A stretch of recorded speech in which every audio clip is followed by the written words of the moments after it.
This is a local tournament that we had at FAB Foundry in Portland, Oregon, February 8th, 2026. I think it was like a mid-sized tournament for us. We had about 13 players at this one. At the top of the screen is Vince playing Elementalist, and then Eric is down at the bottom of the screen playing Necromancer. Eric, the host of the Wizards of Fun YouTube channel. I'll go ahead and link that in the description.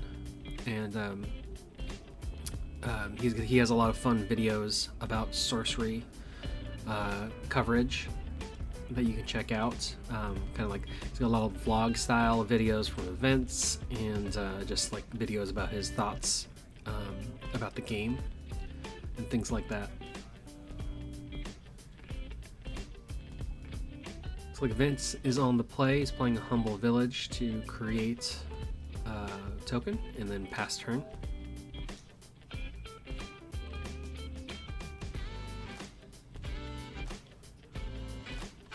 Eric playing a Tidjo and paying 1 from the Necromancer for the skeleton token and passing turn. The Necromancer deck that Eric is playing is kind of like I think it was like a generic water Necromancer deck, or kind of like one of maybe like a variant of one of the net decks that was floating around before SorceryCon. He was stress testing his competitive build decks that he wanted to bring to SorceryCon. And so that's why he's playing a water Necromancer here. Vince is playing what I love about Vince is that he's not afraid to get in there and play some of the underdog avatars that don't see play that often. So he's running this Elementalist deck, which should be pretty interesting.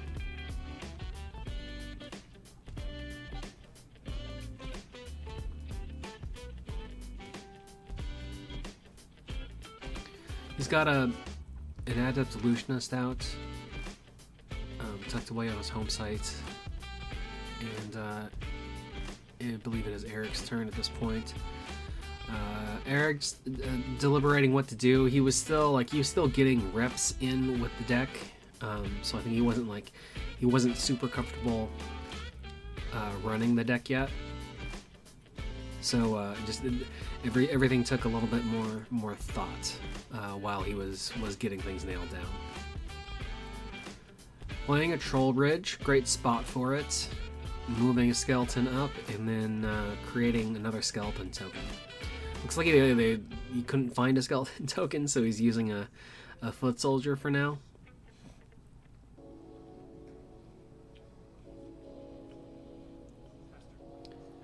And then passing turn back here. And looks like he did. Yeah, he found a skeleton token and he's swapping that out. Third site for Vince is a Lone Tower, ramping to 4 mana. 4 mana for a Delson Phalanx.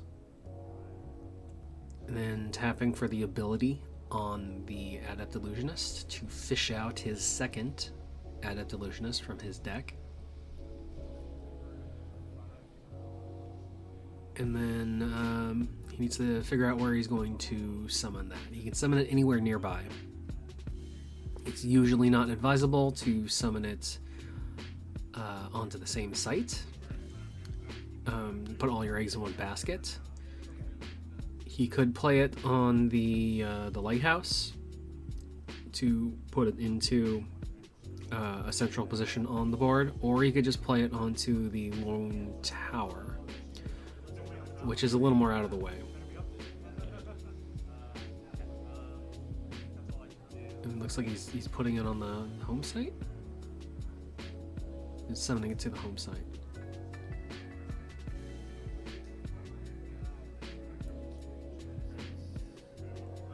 Eric's starting his turn here.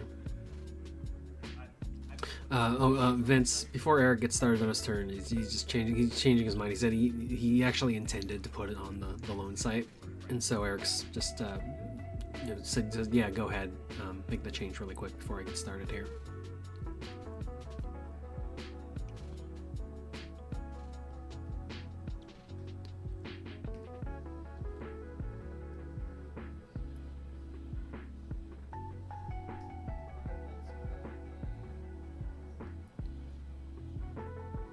So Eric, hasn't even decided what to draw for turn yet. He's choosing a site instead of drawing a spell.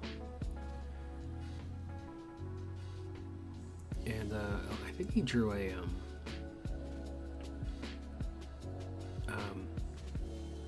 Babbling Brook. Babbling Brook could be played to stall Vince here for at least a turn before he can start making use of the Phalanx. It might give Eric a little more time to figure out how he wants to deal with that thing. Yeah, I think he's thinking about playing the Babbling Brook. No, he's gonna play an Undertow instead.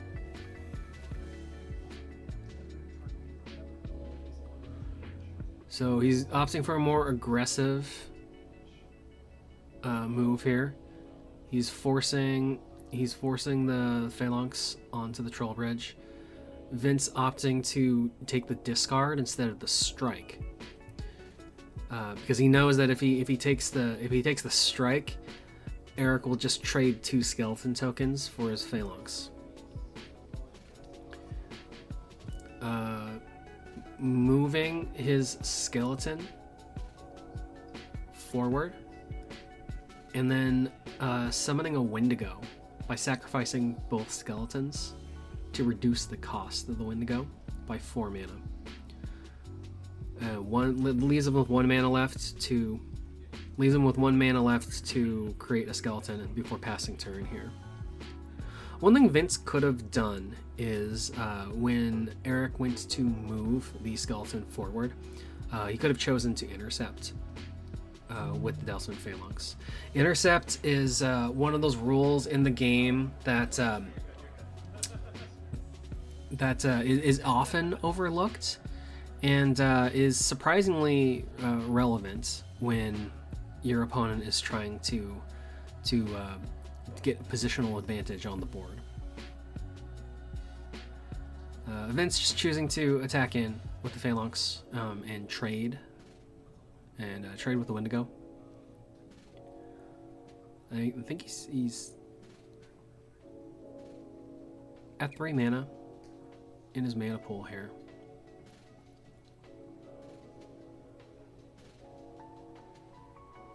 He's moving forward with his Foot Soldier token, but it can't go anywhere because it's kind of waiting at the Troll Bridge there. Playing out a Belmont Longbowman with to the side, which is kind of a surprising location for it, in my opinion. I think it would have been stronger either defensively all the way in the back or on the lighthouse, threatening to shoot into the Troll Bridge to prevent Eric from or dissuade him from being able to advance forward on the board here, or force him to connect another site. Tapping for another site here. There comes the Babbling Brook. So the Babbling Brook will disable everything nearby. 4 mana in his mana pool.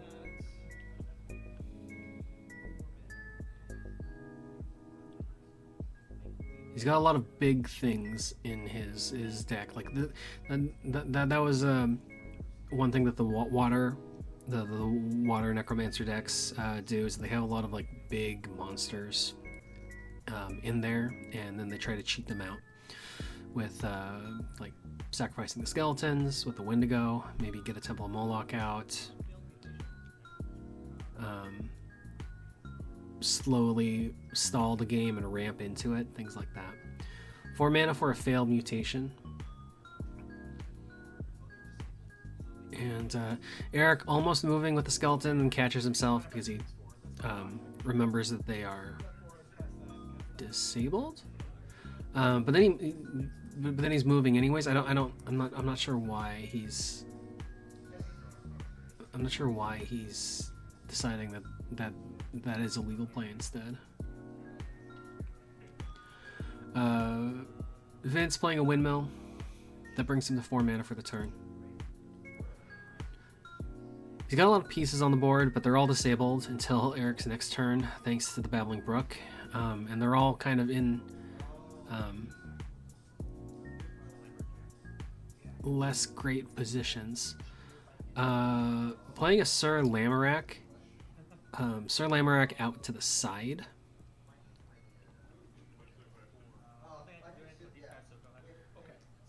And then passing turn back here.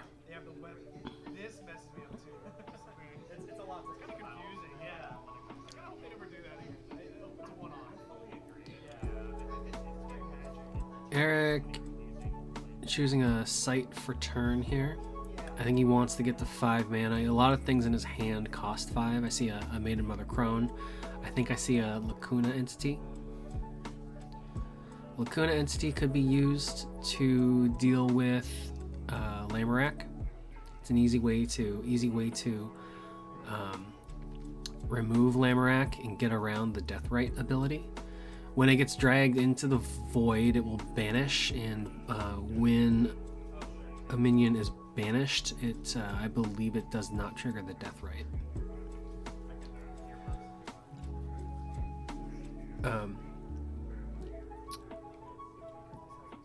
Eric asking for clarification on how you calculate the power on a split power and defense minion. So in Sorcery, most minions only have one value for their power. So like one integer number, so like 1, 2, 3, 4, 5, etc. A couple of the cards were designed in the Arthurian Legends set with an attack and defense power rating. Similar to how kind of like power and toughness is handled in like Magic the Gathering and other games. That presents a problem sometimes in Sorcery just because the game is designed around things having just a single power value, not a concept of power and toughness. Like it's the exception and not the rule when minions are split like that. So the way that you calculate that is like you add both values together and then you divide by 2. And then if you end up with a decimal, you round down. And I think that's the part that confuses people the most. Eric playing out Temple of Moloch. See, that'll get him to 5 mana. And then there's the Lacuna Entity, like I was mentioning earlier. And I think he's... And if he's... that was why he was asking about how to calculate the power, because he wanted to make sure that he could target it with the Lacuna Entity. So I went ahead and threw up the snippet from the Codex regarding unit power and how you calculate the power value on a split power minion.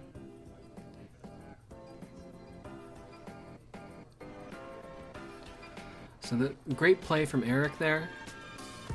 Just a ton of value, like removing that thing for free, putting his Lacuna Entity into an attack position on the board, denying the Deathrite from Lamorak. And then passing turn back here.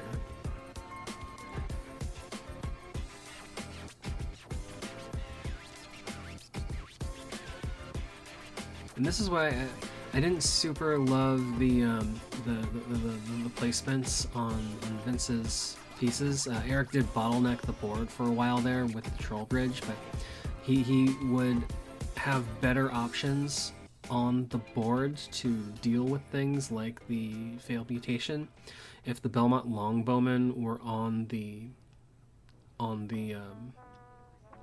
lighthouse.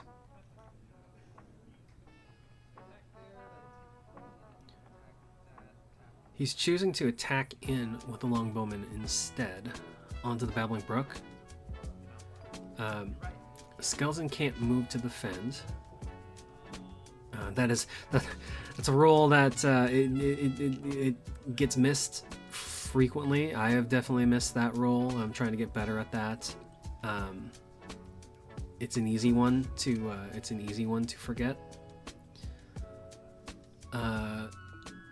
Eric choosing to let 3 points through. He doesn't want to risk losing the failed mutation on the board here with the trade.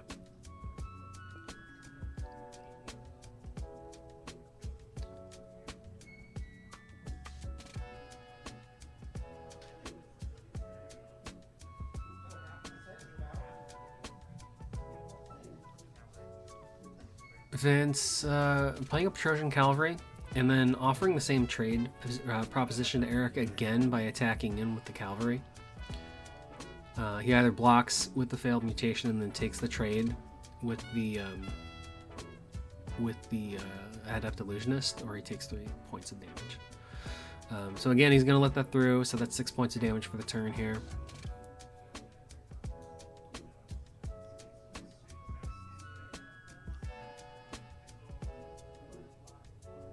And I think that was all of Vince's mana, so he's probably done with his turn here, unless he wants to move and reposition his Foot Soldier, or reposition an Adept Illusionist, but I don't think there's a ton of advantage to moving the Adept Illusionists. I think like Eric made the right choice in not being baited into defending both times here, just because if Vince is allowed to attack in and trade with an Adept Illusionist there, it's not even really a trade, because the Adept Illusionist will die, the failed mutation will die, and then he could still tap the other Illusionist at his home site and re-summon the Illusionist that just died onto any site nearby. So he could just pop it right back up onto the tower. And it's ready to go on his next turn. He's choosing to move forward with the he's choosing to move forward with the Adept Illusionist. I don't think it super mattered. I guess it technically matters a little bit because Eric just got out of grappling or a meat hook. Meat hook onto the failed mutation, using it to pull and fight the Belmont Longbowman to remove that piece from the board.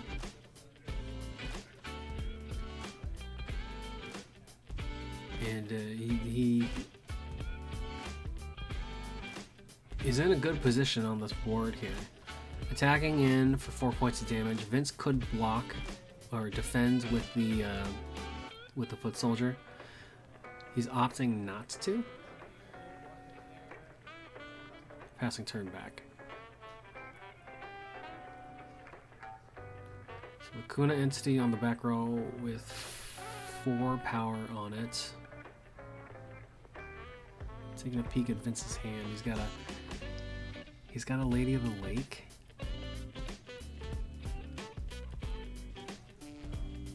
Spell for turn. He's got a King Arthur. King Arthur is a decent draw for him. It's a 5 power minion, and he doesn't strictly need 5 mana to play. He doesn't need the sight, I guess, on this turn is what I'm trying to say. If he wants to play it out, King Arthur only costs 4. But I don't think he has anything else to do with the Elementalist, so you might as well play a sight out to increase your mana base. He's going to play that. It should leave him with 1 to play the Simple Village if his plan is to play out King Arthur.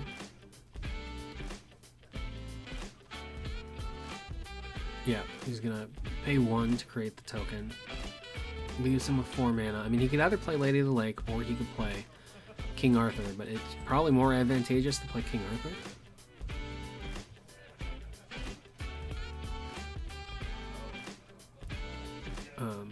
Pushing in 3 points of damage with the Chosen Cavalry to get it out of line of sight of the meat hook.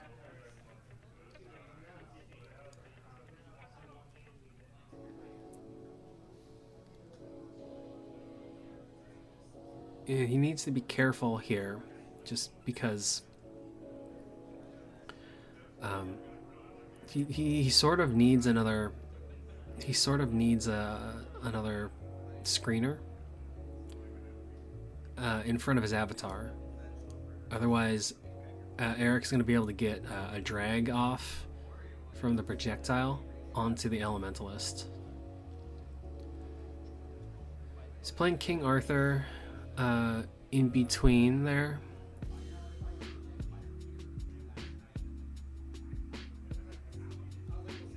And then he snuck in 2 more points of damage with the Adept Illusionist, and sort of like wheeled the other one around onto a relatively safe site. Vince almost trading his Foot Soldier with the skeleton token, but then he remembers that they're sitting on top of a Troll Bridge, and he decided he neither wanted to discard a card nor just kill the Foot Soldier by having it take 3 points of damage, which makes sense. So he's passing turn back here.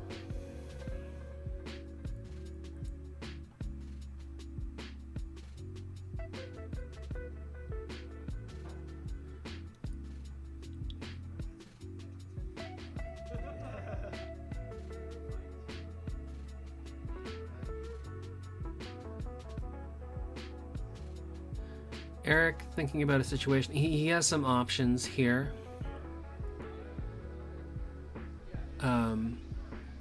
He could get that drag off with the meat hook onto the Elementalist, I think.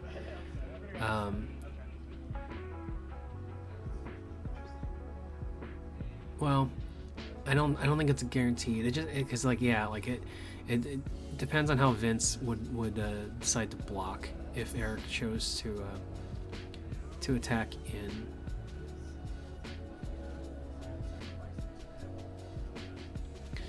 And I think he forgot to untap the Lacoon entity, but it should be untapped up there.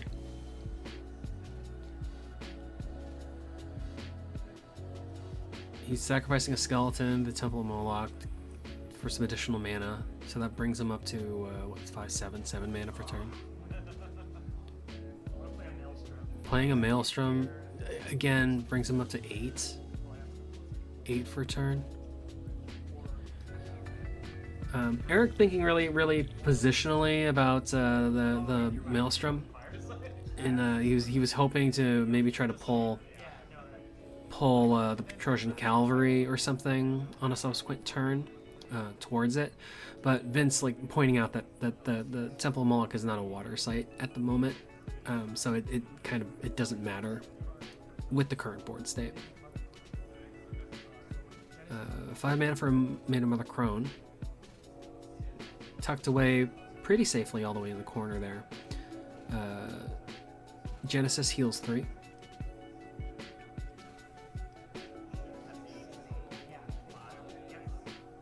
Yeah, I mean, he had 8 mana per turn, he paid 5. He's got 3 left.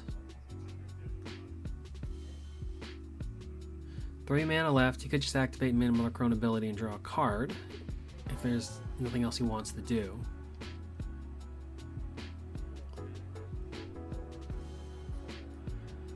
using the Lacuna entity to attack the foot soldier on the other village on the back row.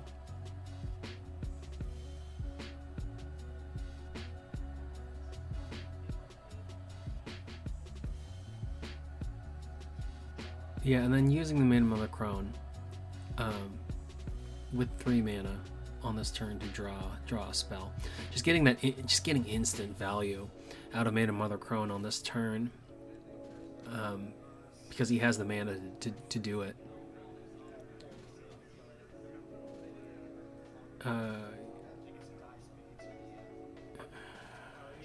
Getting a dragon with the Adept Illusionist,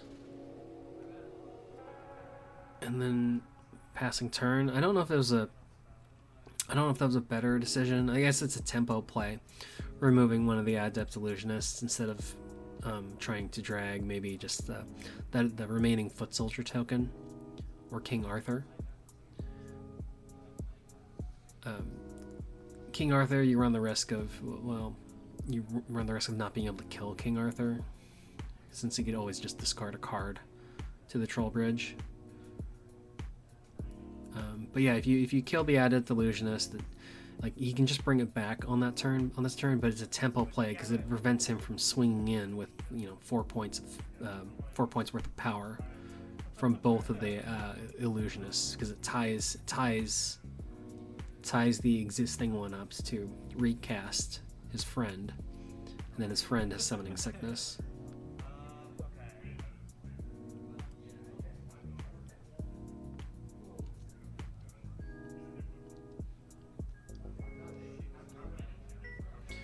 Vince had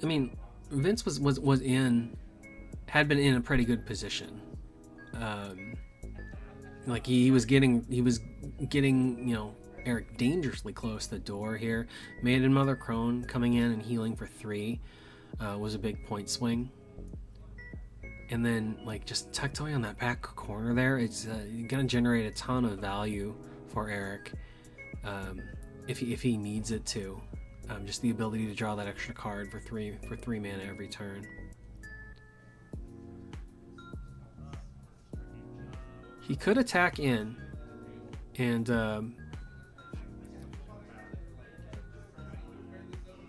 if he really wanted to, he could have attacked in with the skeleton, but like, he had a better play here. So 5 mana for a snowball, and I believe that he chose to move back the foot soldier, so when he shoots the projectile, he can ignore it from the origin site. Snowball will wrap up 1, 2, 3, 4 units before hitting the end of the realm there and breaking. When King Arthur gets pushed with the snowball into, like, through the troll bridge will activate.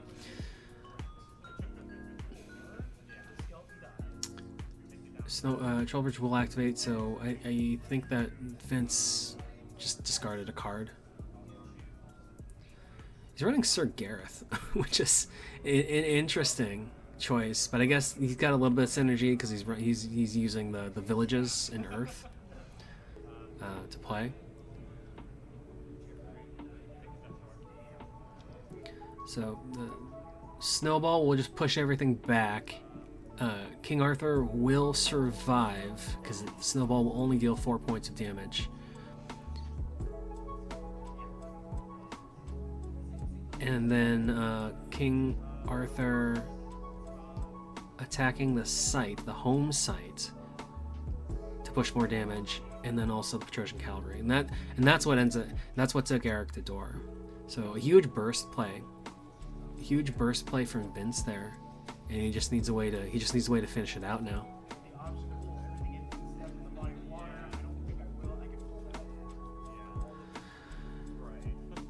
Eric now beginning his turn, trying to decide whether or not he wants to pull everything towards the Maelstrom that's within the body of water.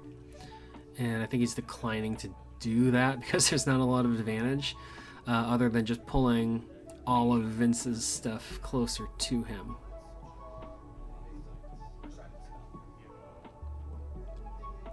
Drawing a spell for turn.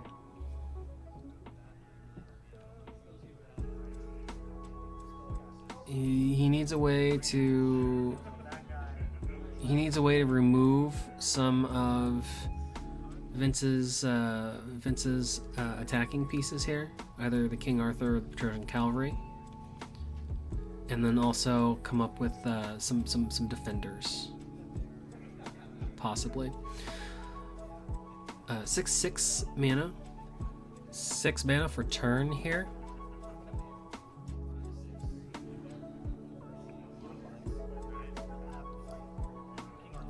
Six mana for a Lord of Lies. Lord of Lies will come into play and fight King Arthur and kill King Arthur. Meat Hook into the Adept, and then Lacuna into the attacking and killing the second Adept Illusionist. Lord of Lies, just like a very, very powerful, maybe too powerful a card in the set. Just the fact that it's 6 power. Being able to essentially just remove a card when it drops in on the site and choosing to fight it.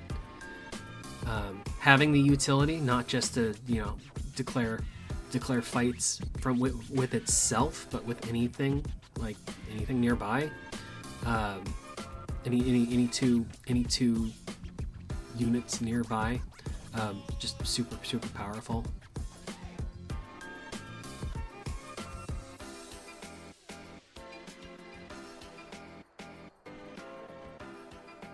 Vince, at the beginning of the turn, in a very good position, and now finding himself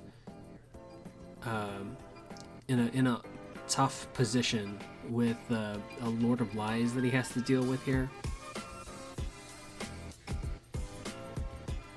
And he needs a kill spell, is what he needs. And unfortunately, I don't think he has any kill spell options in his hand. But he's got a Lady of the Lake. He's gonna choose to summon a mortal. He's gonna choose to summon a mortal. It would be great if he could summon Sir Lamorak, but Sir Lamorak was banished, so it's unfortunately not a valid target in the cemetery.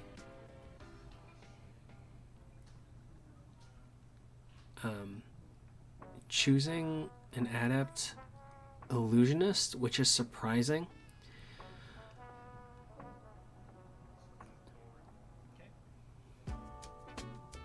I think that maybe he kind of sees the writing on the wall here with the Lord of Lies. He doesn't have a way to deal with it.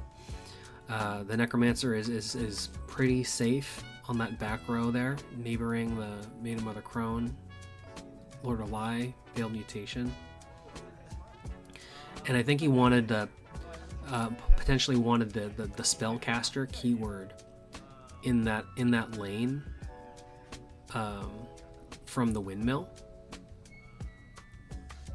just as a potential to get the final strike by a spell.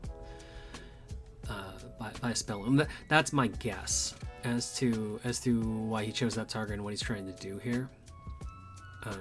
Clearly he doesn't have, I don't think he has an answer in his hand now, but he's just banking on the fact that, like, if he could draw into a magic missile, that could end the game for him if he can get the Adept Illusionist into position to shoot the Necromancer.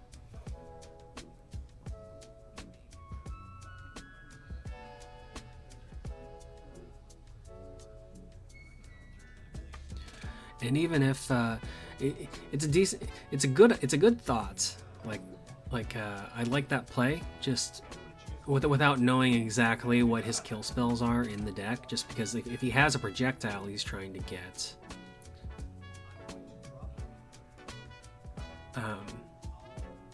He has a lot of flexibility, as well as like being able to summon the second Adept Illusionist back and potentially get a different position with the second Adept Illusionist as a spellcaster.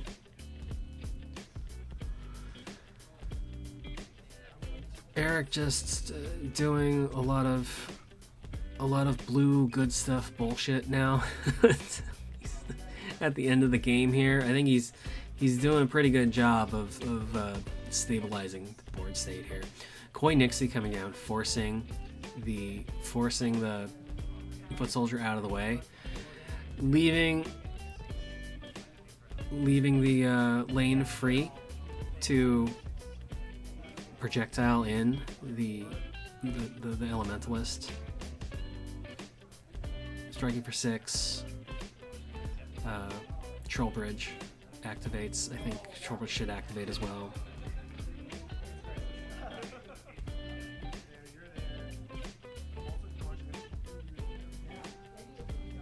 And bringing Vince to the door on this turn. So great turn for Eric. Very surprising counter burst there to get him to door, but Eric in a much stronger defensive position here. He's just like covered on the back row with minions.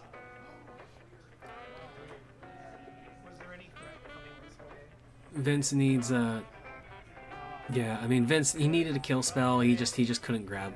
He couldn't get a kill spell. Like a toolbox for a zap or a lightning bolt, something. Great game to watch, really fun. I don't particularly enjoy these water good stuff decks in Gothic at this point. They can feel very oppressive in my opinion in the formats in the current meta. And I think it's gonna get a lot worse. Before it gets better. But a really cool game to watch. And it was a really close one. It was really fun to see Vince with his Elementalist deck there. It was really fun to see Eric kind of working through like the best plays to make with Water Necro. Thank you so much for watching, guys. We will move on to game 2 of this series.